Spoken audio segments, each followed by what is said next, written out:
Okay, guys, one slide left. I think I may do one extra just in case you encounter it in your homework, but let's see how this one goes. Sorry, it's the end of the day, so a lot more shadows on my paper, but hopefully it won't get in your way too much. I'm going to look at 3 situations right now. What happens when we have 2 solutions, 1 solution,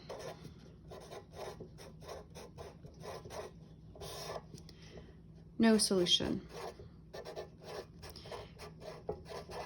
Remember that I just talked about those 3 situations. 2 solutions, you have 2 x-intercepts, 1 solution, 1 x-intercept, which is the same as the vertex, and no solutions where literally it does not hit the x-axis at all. Well, let's look at first of all what 2 solutions looks like, and I'll go through it pretty fast.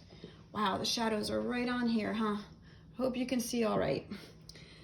X squared minus 4x equals 5.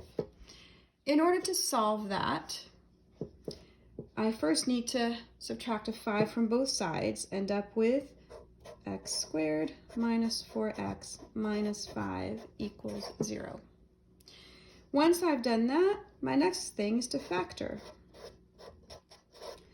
And I can see that my factors for negative 5 are either going to be negative 5 and 1 or the reverse, negative 1 and 5.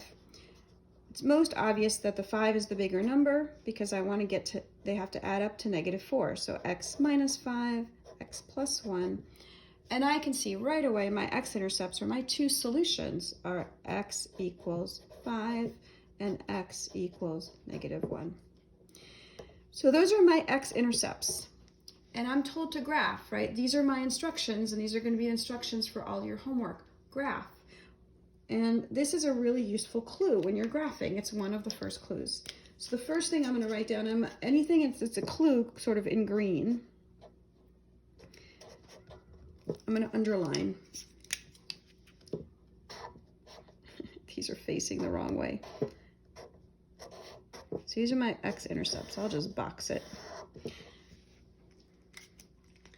What's the next thing I can come up with? Well, let's look at the y-intercept, and that's a nice one, right? Y-intercept.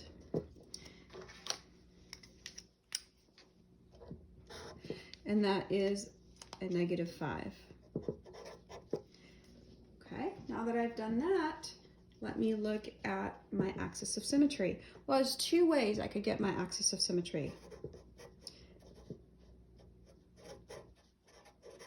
I could either do what I did in 10.2, and that's going to be negative b over 2a. Now let's just do this in our heads, right? Negative b is going to be negative 4, right, which is a positive 4, over 2a. Well, since a is 1, it's going to be over 2. So negative 4 is 4, divided by 2 is 2. So it looks like my axis of symmetry is going to be 2. Well, let's think about it. Does that make sense? Would 2 be the midpoint between 5 and negative 1?